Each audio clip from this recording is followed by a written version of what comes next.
रामकृष्ण हरी मंडळी श्री स्वामी समर्थ. महाराष्ट्रामध्ये गुढीपाडव्याचा सण मोठ्या उत्साहामध्ये साजरा केला जातो. या सणापासून हिंदू नववर्षाची सुरुवात होते.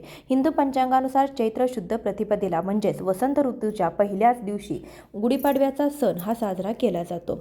यंदा गुरुवार 19 मार्च 2026 या दिवशी गुढीपाडव्याचा सण साजरा होत आहे.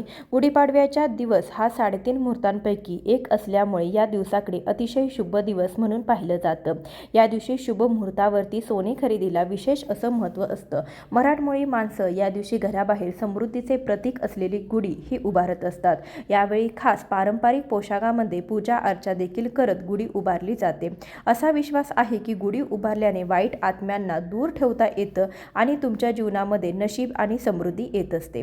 गुढीपाडवा हा 3.5 मुहूर्तांपैकी एक शुभ मुहूर्त असल्याने या दिवशी नवीन घर खरेदी करणे किंवा वाहन खरेदी करणे, वास्तू खरेदी करणे, नवीन व्यवसायाची सुरुवात करणे यासारखी कार्य जे आहे तर ती आवर्जून केली जातात, कारण की हा दिवस अतिशय शुभ मानला जातो. त्याचबरोबर या दिवशी सोनं खरेदी करण्याला देखील अनन्यसाधारण असं महत्त्व दिलं जातं.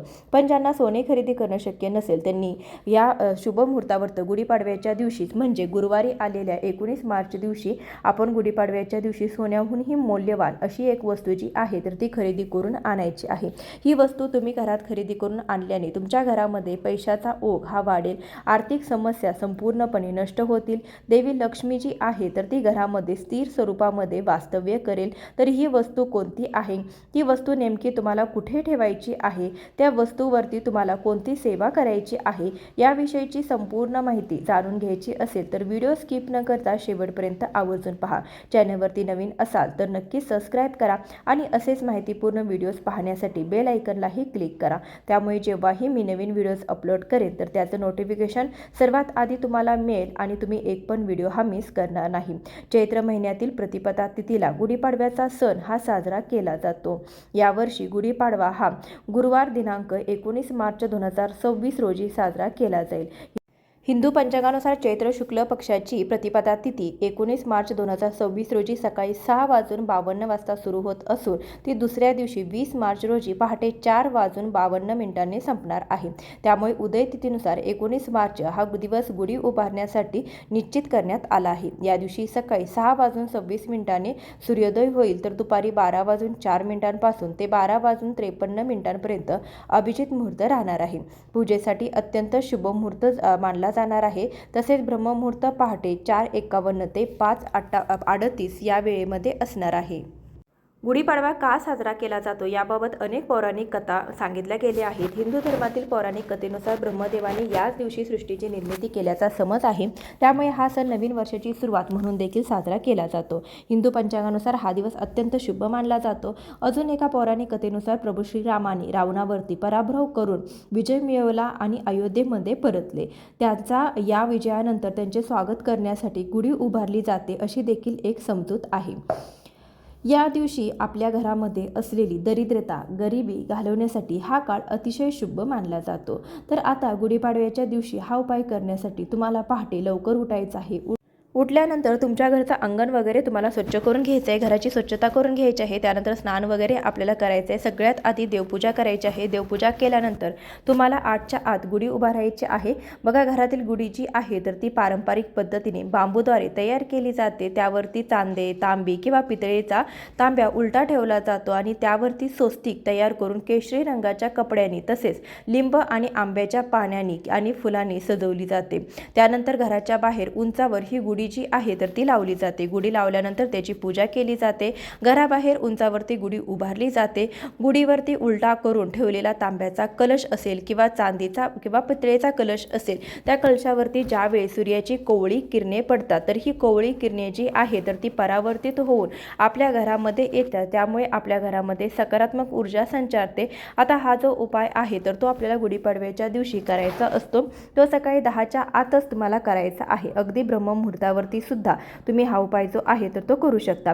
ब्रह्ममुहूर्तावरती केलेली कोणतीही सेवा देखील खूप फलदायी ठरत असते, त्यामुळे ब्रह्ममुहूर्तावरती शक्य झालं तर त्यावेळेस करा किंवा मग तुम्ही सकाळी 10च्या आत हा उपाय जो आहे तर तो करू शकता।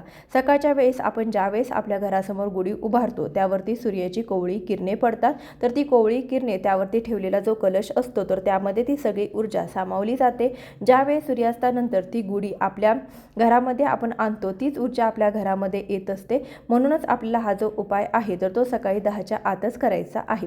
सांगितल्याप्रमाणे ब्रह्ममुहूर्तावरती केला तर उत्तमच राहील, कारण की ब्रह्ममुहूर्तावरती साक्षात परमेश्वराचं वास्तव्य तुमच्या घरामध्ये असतं। आता याच वेळेमध्ये हा उपाय करण्याचं कारण म्हणजे जे काही शुभयोग तयार होत असतात तर ते देखील याच वेळेमध्ये तयार होत असतात, त्यामुळे या वेळेमध्ये तुम्ही काही उपाय जर सेवा घरामध्ये जर केल्या तर त्याचं तुम्हाला शुभ फळ जे आहे तर ते मिळत असतं, घरामध्ये सकारात्मक परिणाम जाणवतात। त्यामुळे हा उपाय सांगितल्याप्रमाणे सकाळी 10च्या आत तुम्हाला करायचा आहे। बघा, आता या उपायासाठी जी काही वस्तू आहे तर ती आणखी तुम्हाला आणायची आहे, ती वस्तू म्हणजे कमळाचं बीज। कमळाचं बीज जे आहे तर ते तुम्हाला कुठल्याही फुलाच्या दुकानामध्ये मिळून जाईल। सुकलेलं नाही तर ओलं कमळाचं बी आपल्याला जे आहे तर ते आणायचं आहे, ज्यापासून कमळाचं फूल तयार होतं ते बी जे आहे तर ते खरेदी करून आणायचं आहे। तर पहा, गुढीपाडव्याच्या दिवशी सोनं चांदी जे आहे तर ते आपण दिवसभरामध्ये कधीही खरेदी करून आणू शकतो, परंतु हे जे बीज आहे तर ते तुम्हाला गुढीपाडव्याच्या दिवशी मिळेलच असं नाही। त्यामुळे मग तुम्हाला जर आदल्या दिवशी किंवा एखाद्या फुलवाल्याच्या दुकानामध्ये तुम्ही गेलात आणि तिथे जर तुम्हाला हे कमळाचे बीज जर मिळालं तर ते तुम्ही अगोदरच्या दिवशी किंवा कधी तुम्हाला शक्य होईल त्यावेळेस तुम्ही खरेदी करून आणू शकता, कारण की गुढीपाडव्याच्या दिवशीच आपल्याला त्यावरती सेवा ज्या आहे तर ते करायचे आहे। त्यामुळे गुढीपाडव्याच्या अगोदर तुम्ही हे खरेदी करून आणलं तरी देखील चालेल, त्याच दिवशी खरेदी करून आणावं असं काही नाही। तर आपल्या घरातील गुढी उभारल्यानंतरच आपल्याला हा उपाय जो आहे तर तो करायचा आहे। त्यासाठी आपल्याला देवघरासमोर बसून हा उपाय करायचा आहे।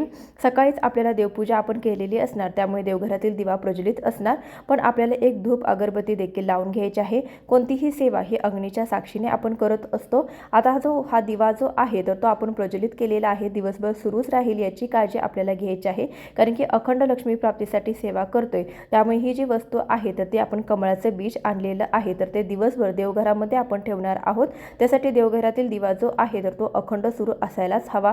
आता त्यानंतर आपल्याला हे जे कमळाचं बीज आहे तर ते घ्यायचं आहे, ते एखाद्या ताम्हणामध्ये ठेवायचं आहे। त्यावरती पाण्याने, पंचामृताने, परत पाण्याने आणि पंचामृत नसेल तर दुधाने अभिषेक घालायचा आहे। त्यानंतर कमळाचे हे बीज जे आहे तर ते स्वच्छ धुवून पुसून घ्यायचं आहे आणि परत ताम्हणामध्ये किंवा तुम्ही एखादी छोटीशी प्लेट देखील घेऊ शकता आणि त्या प्लेटमध्ये तुम्हाला हळदी कुंकू अर्पण करायचं आहे। त्याच्या मदतीने तुम्हाला एक स्वस्तिक हे शुभचिन्ह काढायचं आहे। स्वस्तिक हे काढल्यानंतर त्यामध्ये 4 बिंदू देखील आपल्याला द्यायचे, साईडला 2-2 रेषा देखील द्यायच्या आहेत आणि स्वस्तिक हे शुभचिन्ह काढल्यानंतर त्यावरती आपल्याला मुठभर अख्खे तांदूळ टाकायचे आहेत, ज्याला आपण अक्षदा असं म्हणत असतो। तुटलेले फुटलेले तांदूळ नसावेत, तर इतर उपायासाठी वापरलेले तांदूळ नसावेत, चांगले नवीन असे तांदूळ आपल्याला घ्यायचे आहेत। आपल्या घरातील धान्यातील मुठभर तांदूळ तुम्हाला घ्यायचे आहेत। मुठभर तांदळावरती आपण जे काही स्वस्तिकवरती आपण ठेवलेले मुठभर तांदूळ आहेत त्यावरती हळदी कुंकू व्हायचं आहे। त्यावरती तुम्हाला एक पिवळा किंवा लाल रंगाचं कापड जे आहे तर ते ठेवायचं आहे। अगदी छोटंसं कापड जे आहे तर ते देखील तुम्ही ठेवू शकता। छोट्याशा कापडावरती आपल्याला अंतरल्यानंतर त्यावरती हे कमळाचं बीज जे आहे तर ते तुम्हाला ठेवायचं आहे। सोबतच आपल्याला अजून 2 वस्तू त्यामध्ये ठेवायच्या आहेत, त्यामध्ये तुळशीची वाळलेली काडी आणि आपल्याला या बीज जे आहे तर ते तुळशीच्या वाळलेल्या काडीसोबत ठेवायचं आहे। तुळस जी आहे तर ती देवी लक्ष्मीचं स्वरूप मानलं जातं। भगवान श्रीहरी विष्णूंना देखील तुळस ही अतिशय प्रिय आहे, त्यामुळे तुळशीची ही सुकलेली काडी आपल्याला त्यासोबतच ठेवायची आहे। त्यासोबतच आपल्याला 7 अख्खे मिरे ठेवायचे आहे, जे स्वयंपाकघरामध्ये मसाल्याच्या पदार्थामध्ये मिरे असतात ते 7 अख्खे मिरे आपण त्यामध्ये ठेवायचे आहेत। मिरे कशासाठी ठेवायचे, तर मिरे जे आहे तर ते आपल्या घरामधील नकारात्मकतेला घरामध्ये प्रवेश करून देत नाही, त्यामुळे या 2 वस्तू कमळाच्या बीसोबत आपल्याला कपड्यावरती ठेवायच्या आहेत। आता या सर्व वस्तूवरती तुम्हाला हळदी कुंकू अर्पण करायचं आहे, अक्षदा फूल व्हायचं आहे आणि धूप दीप ओवाळून घ्यायचा आहे। आता ह्या सर्व वस्तूंना आपण अभिमंत्रित करायचं आहे। तर जी प्लेट आपण घेतलेली आहे तर ती तुम्हाला उजव्या हातामध्ये पकडायची आहे, त्यावरती आपण हे सर्व साहित्य ठेवलेला आहे ती उजव्या हातामध्ये पकडल्यानंतर तुम्हाला 108 वेळा गायत्री मंत्राचं पठण करायचं आहे आणि त्यानंतर तुम्हाला 1 वेळा विष्णू सहस्रनामाचं पठण करायचं आहे। बघा, विष्णू सहस्रनामाचं पठण करणं शक्य नसेल तर तुम्ही कनकधारा स्तोत्राचं पठण करू शकता। दोन्हीपैकी कोणतीही एक सेवा आपल्याला जी करायची आहे, गायत्री मंत्रासोबतच तुम्हाला विष्णू सहस्रनाम किंवा कनकधारा स्तोत्र ही सेवा केल्यानंतर ह्या ज्या वस्तू आहेत तर त्या अभिमंत्रित होतील। त्यानंतर तुम्हाला देवघरासमोर बसूनच देवी लक्ष्मीचा फोटो किंवा मूर्ती असेल तर तिथे या सर्व वस्तू ठेवायच्या आहेत। आता देवघरामध्ये दिवसभर ही वस्तू ठेवल्यानंतर देवघरातील दिवा जो आहे तर तो अखंड सुरू राहील याची काळजी आपल्याला घ्यायची आहे। एखाद्या वेळेस वाऱ्याने वगैरे दिवा जो आहे तर तो विझला तर मनामध्ये कोणतीही शंका न घेता पुन्हा तो प्रज्वलित करायचा आहे। अशा प्रकारे दिवसभर म्हणजे सायंकाळी लक्ष्मी येण्याची जी वेळ आहे तेव्हापर्यंत तुम्हाला ही जी वस्तू आहे तर ती लक्ष्मी देवीसमोरच ठेवायची आहे। त्यानंतर दिवे लागणीला आपण त्यावेळेस परत ह्या सर्व वस्तूंना धूप दीप ओवाळून घ्यायचा आहे। त्यानंतर ज्या कपड्यामध्ये आपण ह्या सर्व वस्तू ठेवल्या त्याची एक पोटली आपल्याला तयार करायची आहे आणि जी पोटली आहे तर ती आपल्याला आपल्या घराच्या मुख्य प्रवेशद्वार जे आहे तर तिथे ही पोटली बांधायची आहे। आपल्या घराच्या मुख्य प्रवेशद्वाराच्या आतल्या बाजूने ही पोटली बांधायची आहे। घरामध्ये आर्थिक स्थैर्य राहावं, देवी लक्ष्मीची कृपा आपल्या घरावरती राहावी म्हणून देवी लक्ष्मीला प्रिय असणाऱ्या यामध्ये ज्या वस्तू आहेत तर त्या भगवान श्रीहरी विष्णूंना देखील प्रिय असतात। त्यामध्ये आपण कमळाचं बीज ठेवलेलं आहे, त्याला आपण कमळ बी देखील म्हणतो। तर या कमळाचं बीज जे आहे तर ते साक्षात देवी लक्ष्मीचं स्वरूप मानलं जातं। त्यामुळे या बीजासोबतच आपण तुळशीची सुकलेली काडी ठेवलेली आहे जे लक्ष्मी मातेचं एक स्वरूपच आहे आणि त्यासोबतच 7 अख्खे मिरे ठेवलेले आहे जे घरामध्ये सुख समृद्धी आणतात। यासोबतच नकारात्मकतेला नष्ट देखील करतात, घरामध्ये प्रवेश करून देत नाहीत। या तिन्ही वस्तू आपल्या मुख्य दरवाजावरती जर बांधल्यानंतर पैशाचा ओघ जो आहे तर तो आपल्या घरामध्ये वाढतो। वर्षभर आपल्या घरामध्ये कधीही पैशाची कमतरता भासत नाही। एवढा हा प्रभावी उपाय आहे, नक्कीच करून पहा। यासोबतच जर तुमच्या व्यवसायाच्या ठिकाणी तुम्हाला ही पोटली बांधायची असेल तर ती पोटली अशाच प्रकारे अभिमंत्रित करून घ्यायची। तुम्ही तुमचा कुठे व्यवसाय असेल तर त्या ठिकाणी तिथे या प्रकारे तुम्ही ही जी पोटली आहे तर ती बांधू शकता। घरामध्ये जर बांधायची असेल तर घरामध्ये वेगळी आणि व्यवसायाच्या नोकरीच्या ठिकाणी बांधायची असेल तर तिथे वेगळी तुम्हाला पोटली तयार करून वेगळं बीज खरेदी करून आणावं लागेल। तर बघा, ही जी वस्तू आहे तर ती तुम्हाला त्याच दिवशी खरेदी करणं शक्य होणार नाही, त्यासाठी व्हिडिओ अगोदर शेअर केलेला आहे। तुम्ही गुढीपाडव्याच्या अगोदर तुम्हाला जेव्हा वेळ मिळेल त्यावेळेस तुम्ही ही जी वस्तू आहे तर ती खरेदी करून आणू शकता। कोणत्याही फुलाच्या दुकानामध्ये किंवा नर्सरीमध्ये तुम्हाला ही जी वस्तू आहे तर ती सहज मिळून जाईल। तुमच्या घरातील लक्ष्मी जी आहे तर ती स्थिर राहावी, अखंड राहावी यासाठी गुढीपाडव्याच्या शुभ मुहूर्तावरती हा उपाय आपल्याला करायचा आहे। सोन्यापेक्षाही अनमोल अशी ही वस्तू घरामध्ये खरेदी करून आणल्याने माता लक्ष्मी तर प्रसन्न होतेच, याशिवाय भगवान श्रीहरी विष्णूंचे आशीर्वाद देखील तुमच्या घरावरती राहतील। त्यासाठी असा हा उपाय नक्कीच करून पहा। व्हिडिओ आवडला असेल तर लाईक, शेअर आणि सबस्क्राईब करायला विसरू नका। धन्यवाद। श्री स्वामी समर्थ।